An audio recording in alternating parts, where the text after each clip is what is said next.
খবর শুনছেন বর্তমান সংবাদ চ্যানেল থেকে। আজ জানাবো পশ্চিমবঙ্গ দেশ এবং বিশ্বের বাছাই করা গুরুত্বপূর্ণ ৪৫টি তাজা সংবাদ। শুরুতেই জানিয়ে দেব সংবাদ শিরোনাম। তোলাবাজ সরকারকে যোগ্য জবাব দিতে আমাকে নতুন দল গড়তে হয়েছে। মমতা অভিষেককে একযোগে তোপ হুমায়ুনের। ভোটের মুখে হুমায়ুনের দলে যোগ দিলেন ফিরহাদের প্রাক্তন জামাই ইয়াসির। গুরুত্ব দিতে নারাজ তৃণমূল। দিলীপ ঘোষের সভার পরই বিজেপির গোষ্ঠীর সংঘর্ষ। দলীয় অফিসে হাতাহাতিতে জড়ালো দুই পক্ষ। বেলডাঙ্গা ব্রিগেডে শক্তি প্রদর্শন হুমায়ুনের। তৃণমূল ছেড়ে জনতা উন্নয়ন পার্টিতে যোগ দিলেন শয়ে শয়ে মানুষ। সরস্বতী পুজো বন্ধ করা মাঠেই অমিত শাহর সভা। বাংলা বিরোধীদের ধুইয়ে দিল তৃণমূল। হুমায়ুনের পাশে ভাইজান ওয়েসি।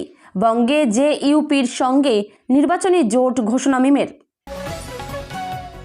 যতই উপহাস করুন, এবার বাংলা দখল হচ্ছেই। মমতার চিন্তা বাড়িয়ে আত্মবিশ্বাসী অমিত শাহ। বোমা বিস্ফোরণ, ক্ষতিগ্রস্ত তৃণমূল নেতার গাড়ি এবং বাড়ির একাংশ।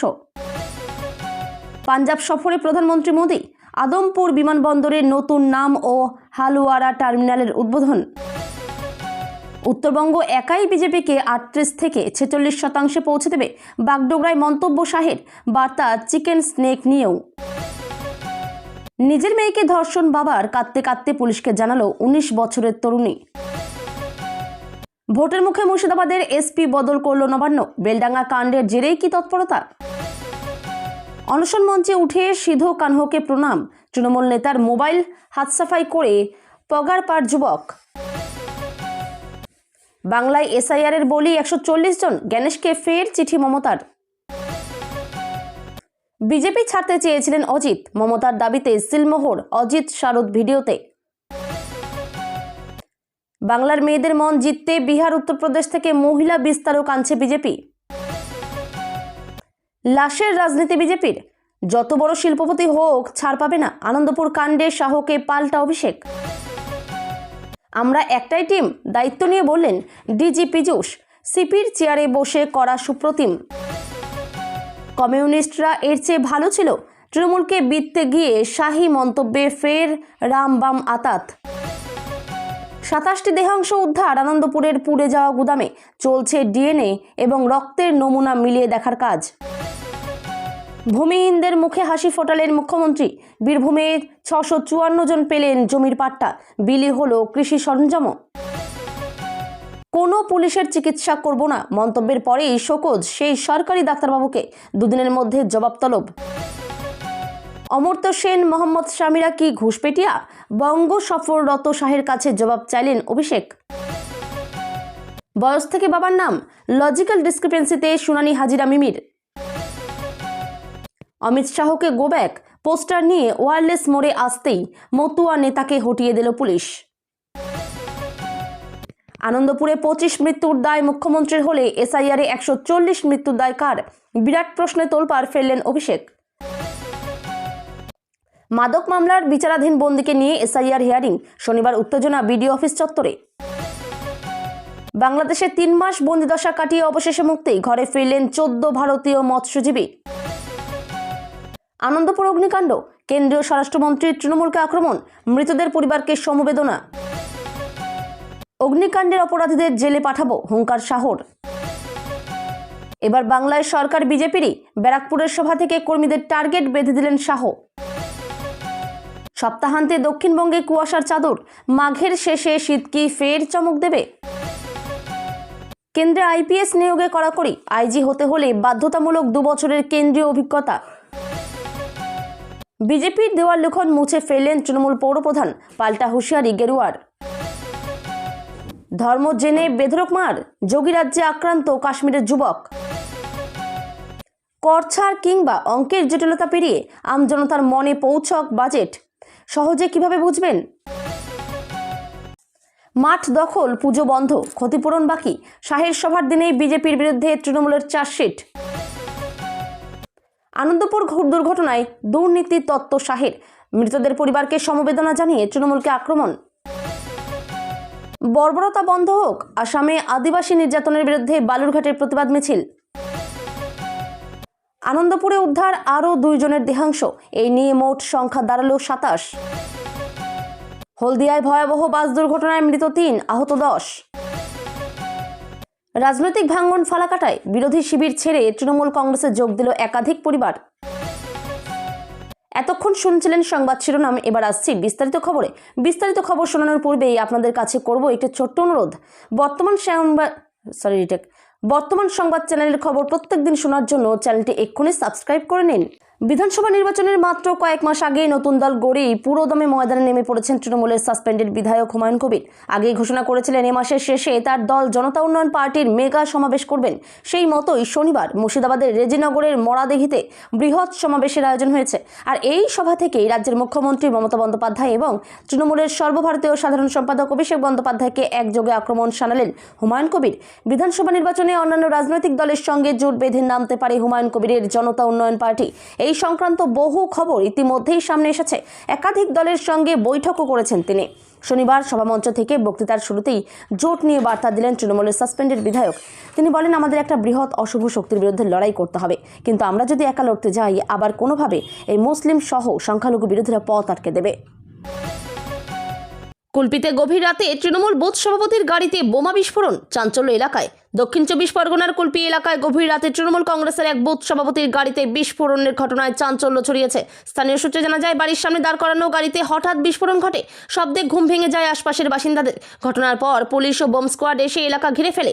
প্রাথমিক তদন্তে বিস্ফোরক জাতীয় কিছু ব্যবহার করা হয়েছে বলে অনুমান। তবে ঠিক কী ধরনের বিস্ফোরক এবং কিভাবে তা স্থাপন করা হয়েছিল তা জানতে ফরেনসিক পরীক্ষা চলছে।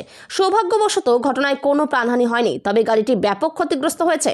তৃণমূলের অভিযোগ, রাজনৈতিক উদ্দেশ্যেই এই হামলা। তাদের দাবি, এলাকায় দীর্ঘদিন ধরে বিরোধীদের সঙ্গে রাজনৈতিক উত্তেজনা চলছে। ভোটের আগে ভয় দেখাতেই এই ধরনের হামলা হতে পারে বলে আশঙ্কা প্রকাশ করেছে তারা।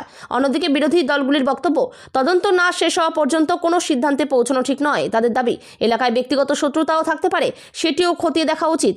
পুলিশ জানিয়েছে, সমস্ত দিক খতিয়ে দেখা হচ্ছে। আশপাশের সিসিটিভি ফুটেজ সংগ্রহ করা হয়েছে এবং কয়েকজনকে জিজ্ঞাসাবাদ করা হচ্ছে। এলাকায় অতিরিক্ত পুলিশ মোতায়েন করা হয়েছে যাতে নতুন করে উত্তেজনা না ছড়ায়। রাজনৈতিক সহিংসতা রাজ্যে নতুন নয়, বিশেষ করে নির্বাচন ঘনিয়ে এলে এই ধরনের ঘটনা বাড়ে বলে অভিযোগ বিভিন্ন মহলে। ফলে কুলপির ঘটনাও বড় রাজনৈতিক প্রেক্ষাপটে দেখা হচ্ছে। তদন্তের অগ্রগতি ও ফরেনসিক রিপোর্টই শেষ পর্যন্ত স্পষ্ট করবে এটি নিছক ভিত্তি প্রদর্শন নাকি বৃহত্তর রাজনৈতিক সংঘর্ষের ইঙ্গিত। বেলডাঙ্গা ব্রিগেডে শক্তি প্রদর্শন হুমায়ুনের। তৃণমূল ছেড়ে জনতা উন্নয়ন পার্টিতে যোগ দিলেন শয়ে শয়ে মানুষ। মুর্শিদাবাদের বেলডাঙ্গায় বড় সমাবেশ করে রাজনৈতিক শক্তি প্রদর্শন করলেন হুমায়ুন কবির। তার নতুন রাজনৈতিক প্ল্যাটফর্ম জনতা উন্নয়ন পার্টিতে যোগ দিলেন কয়েকশো কর্মী সমর্থক, এমনটাই দাবি সংগঠনের। সভায় উপস্থিত ছিলেন বিভিন্ন ব্লক ও গ্রামাঞ্চলের প্রতিনিধিরা। হুমায়ুন তার বক্তৃতায় সরাসরি তৃণমূল কংগ্রেস নেতৃত্বকে আক্রমণ করেন। তিনি অভিযোগ করেন, তৃণমূলের ভেতরে গণতান্ত্রিক পরিবেশ নেই এবং স্থানীয় স্তরে সাধারণ কর্মীরা উপেক্ষিত। তার দাবি, সেই হতাশা থেকেই অনেকেই নতুন রাজনৈতিক বিকল্পের দিকে ঝুঁকছেন। সভায় যোগদানকারী কয়েকজন জানান, তারা দীর্ঘদিন তৃণমূলের সঙ্গে যুক্ত থাকলেও সংগঠনের ভেতরে মত প্রকাশের সুযোগ পাননি। নতুন দলে যোগ দিয়ে স্থানীয় সমস্যাগুলো নিয়ে সরব হতে চান বলেই তাদের দাবি। তবে তৃণমূলের পক্ষ থেকে এই দাবি অস্বীকার করা হয়েছে। তাদের বক্তব্য, রাজনৈতিকভাবে প্রাসঙ্গিকতা হারানো কিছু মানুষ নিজেদের গুরুত্ব বাড়াতে এমন প্রচার করছেন। শাসক দলের মতে বড় মাপের কোনো ভাঙন হয়নি। রাজনৈতিক বিশ্লেষকদের মতে বেলডাঙ্গা ও আশপাশের অঞ্চল সংখ্যালঘু ও গ্রামীণ ভোটে গুরুত্বপূর্ণ। সেখানে নতুন দল বা আঞ্চলিক নেতৃত্বের উত্থান ভোটের অঙ্কে প্রভাব ফেলতে পারে। যদিও সংগঠন গড়ে তোলা এবং প্রভাব বিস্তার করা সময় সাপেক্ষ, তবু এই ধরনের সমাবেশ রাজনৈতিক বার্তা দেয়। সভা থেকে হুমায়ুন উন্নয়ন, দুর্নীতির বিরুদ্ধে লড়াই এবং স্থানীয় প্রশাসনে স্বচ্ছতার প্রতিশ্রুতি দেন।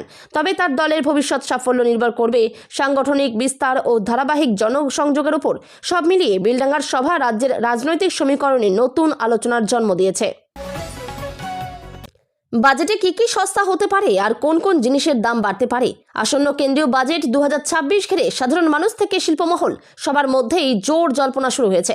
মূল্যবৃদ্ধির চাপে নাজেহাল মধ্যবিত্ত ও নিম্ন আয়ের পরিবারগুলির বড় প্রত্যাশা, এবারের বাজেটে কিছু প্রয়োজনীয় পণ্যে স্বস্তি মিলতে পারে। অন্যদিকে রাজস্ব ঘাটতি সামলাতে সরকার কিছু ক্ষেত্রে কর বাড়াতেও পারে, এমন আশঙ্কাও উড়িয়ে দেওয়া যাচ্ছে না। অর্থনীতিবিদদের একাংশ মনে করছেন, উৎপাদনশীলতা ও দেশীয় শিল্পকে চাঙ্গা করতে সরকার আমদানি শুল্কে কিছু পরিবর্তন আনতে পারে। বিশেষ করে মোবাইল ফোন, ইলেকট্রনিক যন্ত্রাংশ ও সৌরশক্তি সরঞ্জামের মতো ক্ষেত্রে শুল্ক কমলে দাম কিছুটা কমতে পারে। এতে দেশীয় উৎপাদনও উৎসাহ পেতে পারে। খাদ্যপণ্যের ক্ষেত্রে সরাসরি কর কমানো সম্ভব না হলেও ভর্তুকি বা সরবরাহ ব্যবস্থার উন্নতির মাধ্যমে মূল্য নিয়ন্ত্রণের চেষ্টা হতে পারে। রান্নার গ্যাস, কেরোসিন বা সার ভর্তুকি নিয়ে গুরুত্বপূর্ণ ঘোষণা আসতে পারে বলে জল্পনা হয়ে রয়েছে। কৃষিক্ষেত্রে উৎপাদন ব্যয় কমাতে ভর্তুকি বাড়ানো হলে তার প্রভাব বাজার দরেও পড়তে পারে। অন্যদিকে বিলাস পণ্য বা দূষণ বাড়ায় এমন পণ্যে কর বৃদ্ধি হতে পারে বলে মনে করছেন বিশেষজ্ঞরা। বড় গাড়ি, বিলাসবহুল সামগ্রী বা তামাকজাত পণ্যে শুল্ক বৃদ্ধি হলে দাম বাড়তে পারে। পরিবেশ বান্ধব নীতির অংশ হিসেবে জীবাশ্ম জ্বালানি ভিত্তিক কিছু খাতে কর কাঠামো পরিবর্তনের সম্ভাবনা রয়েছে। মধ্যবিত্তের নজর অবশ্য আয়কর কাঠামোর দিকে। কর সীমা বাড়ানো বা কর ছাড়ের পরিমাণ বৃদ্ধি পেলে হাতে বাড়তি অর্থ আসতে পারে। এতে বাজারে চাহিদা বাড়বে এবং অর্থনীতির গতি কিছুটা চাঙ্গা হতে পারে। তবে সরকার রাজস্ব আয়ের ভারসাম্য বজায় রাখতে কতটা ছাড় দেবে সেটাই বড় প্রশ্ন। ক্ষুদ্র ও মাঝারি শিল্পের ক্ষেত্রেও কর ছাড় বা ঋণ সুবিধা বাড়ানো হতে পারে বলে শিল্প মহলের আশা। এতে কর্মসংস্থান বৃদ্ধি পেতে পারে। একই সঙ্গে স্টার্টআপ ও প্রযুক্তি খাতে বিনিয়োগ টানতে বিশেষ প্রণোদনা দেওয়া হতে পারে। সব মিলিয়ে বাজেট 2026-এ সরকারকে একদিকে মূল্যবৃদ্ধি নিয়ন্ত্রণ, অন্যদিকে উন্নয়ন ব্যয় বজায় রাখা, এই দুইয়ের মধ্যে ভারসাম্য রক্ষা করতে হবে। ফলে কিছু ক্ষেত্রে স্বস্তি এলেও অন্য কিছু ক্ষেত্রে ব্যয় বাড়তে পারে, এমনটাই মনে করছেন অর্থনৈতিক মহল। মাঠ দখল, পুজো বন্ধ, ক্ষতিপূরণ বাকি। শাহের সভার দিনে বিজেপির বিরুদ্ধে তৃণমূলের চার্জশিট। অমিত শাহের জনসভাকে কেন্দ্র করে রাজ্যে রাজনৈতিক উত্তেজনা যখন তুঙ্গে, ঠিক তখনই বিজেপির বিরুদ্ধে একাধিক অভিযোগ তুলে সরব হয়েছে তৃণমূল কংগ্রেস। শাসক দলের অভিযোগ, সভার প্রস্তুতির সময় স্থানীয়দের সমস্যার কথা উপেক্ষা করা হয়েছে। এমনকি কিছু জায়গায় মাঠ দখল ও অনুষ্ঠান বন্ধ হওয়ার ঘটনাও ঘটেছে। তৃণমূল নেতাদের দাবি, সভাস্থল তৈরির জন্য যে মাঠ ব্যবহার করা হয়েছে সেখানে আগে থেকে সামাজিক ও ধর্মীয় অনুষ্ঠান হওয়ার কথা ছিল। বিশেষ করে সরস্বতী পুজোর প্রস্তুতি চলছিল। এমন অভিযোগ তুলে তারা বলেছে, স্থানীয় মানুষের ভাবাবেগের কথা না ভেবেই প্রশাসনিক প্রভাব খাটিয়ে জায়গা দখল করা হয়েছে। শাসক দলের আরও অভিযোগ, সভার কারণে ক্ষতিগ্রস্ত কয়েকজন স্থানীয় ব্যবসায়ী ও বাসিন্দা এখনও ক্ষতিপূরণ পাননি। দোকানপাট বন্ধ রাখা, রাস্তা অবরুদ্ধ থাকা, এসব কারণে আর্থিক ক্ষতি হয়েছে বলে দাবি করা হয়েছে। তৃণমূল এইসব অভিযোগের তালিকা তৈরি করে চার্জশিট আকারে জনসমক্ষে আনার কথাও জানিয়েছে। অন্যদিকে বিজেপির বক্তব্য সম্পূর্ণ ভিন্ন। তাদের দাবি, সমস্ত অনুমতি নিয়ে এই সভার আয়োজন করা হয়েছে এবং প্রশাসন নিরাপত্তার স্বার্থেই কিছু ব্যবস্থা নিয়েছে। পুজো বা অন্য কোনো অনুষ্ঠান বন্ধ করার অভিযোগ তারা অস্বীকার করেছে। বিজেপির নেতারা বলছেন, রাজনৈতিক উদ্দেশ্যে ঘটনাকে বাড়িয়ে দেখানো হচ্ছে। স্থানীয় প্রশাসনের তরফে জানানো হয়েছে, বড় রাজনৈতিক সভার সময় নিরাপত্তা ও জনসমাগম সামলাতে কিছু বিধিনিষেধ আরোপ করা হয়। তবে কারো ব্যক্তিগত বা সামাজিক অনুষ্ঠানে অযথা বাধা দেওয়া হয়নি বলে দাবি তাদের। ক্ষতিপূরণ সংক্রান্ত অভিযোগ খতিয়ে দেখা হচ্ছে বলেও জানানো হয়েছে। রাজনৈতিক বিশ্লেষকদের মতে, নির্বাচনের আগে এ ধরনের সভা ও পাল্টা অভিযোগ নতুন নয়। বড় নেতার সফরকে কেন্দ্র করে স্থানীয় স্তরে প্রশাসনিক চাপ বাড়ে, আর সেই সুযোগেই রাজনৈতিক অভিযোগ, পাল্টা অভিযোগের লড়াই তীব্র হয়। তবে সাধারণ মানুষের দৃষ্টিকোণ থেকে প্রশ্ন একটাই, রাজনৈতিক কর্মসূচির প্রভাব যেন তাদের দৈনন্দিন জীবনযাত্রায় কম পড়ে। মাঠ, উৎসব বা জীবিকার ক্ষতি হলে ক্ষোভ বাড়তেই পারে।